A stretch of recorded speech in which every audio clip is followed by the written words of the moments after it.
ഇത്ര കഷ്ടപ്പെട്ടിട്ട് PSC പരീക്ഷ പഠിച്ചില്ലെങ്കിൽ പരീക്ഷയ്ക്ക് പഠിച്ചെങ്കിൽ ഞാൻ അന്നേ ഒരു ജോലിയിൽ കയറ്റിയിട്ടുണ്ടായിരുന്നു ചില സമയത്ത് എനിക്ക് തോന്നലുണ്ട്.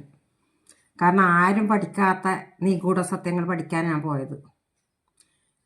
ന്യൂമറോളജിയും പഠിച്ചു, ഫാങ്ഷുയി പഠിച്ചു. പക്ഷേ ഫാങ്ഷുയി ഓൺലൈനിലേക്ക് കൂടിയിട്ട് കുറച്ച് അങ്ങനെ സർട്ടിഫിക്കറ്റൊന്നും ഇല്ല, എന്നാലും പഠിച്ചിരുന്നു ഒരു 5-6 മാസം. ബിബിൻ കേശവൻ എന്ന ഫാങ്ഷുയി വിദഗ്ധൻ്റെ അടുത്തുനിന്ന്. എന്താ പറയുക, ഞാൻ എൻ്റെ വീട് കൊട്ടാരമൊന്നുമല്ല, ചെറിയ വീടാണെങ്കിലും ഇന്ത്യൻ വാസ്തു പ്രകാരവും ഫെങ്ഷുയി വാസ്തു പ്രകാരവും സമന്വയിച്ചിട്ട് കെട്ടിയ വീടാണ് എൻ്റെ.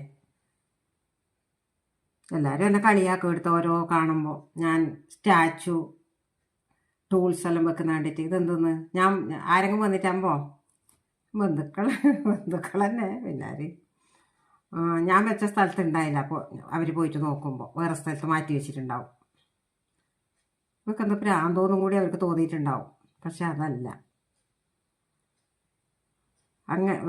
എന്ത് പറയണ്ടേ, 5 എലമെൻറ്റ്സ് സമന്വയിച്ചിട്ട് കൊണ്ട് കിട്ടിയ വീടാണ്.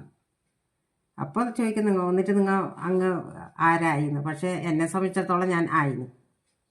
പടുകുഴിയിൽ നിന്നാണ് ഞാൻ ഇടം വരെ എത്തിയത്. ഇപ്പോൾ ആ ഫെങ്ഷുയി ഇടം വരെ എത്തി പടർന്ന് പന്തലിച്ചിട്ട് വിദേശത്തും കൂടി ഉണ്ട് എന്നാണ് ഓഫീസ്. പക്ഷെ എനിക്കത് ഒറ്റയ്ക്ക് ഓരോ വർഷവും മാറുന്ന സ്റ്റാർ അനുസരിച്ചിട്ട് എനിക്ക് മാറ്റി വെക്കാൻ പറ്റും, മാറ്റി ചെയ്യാൻ പറ്റും.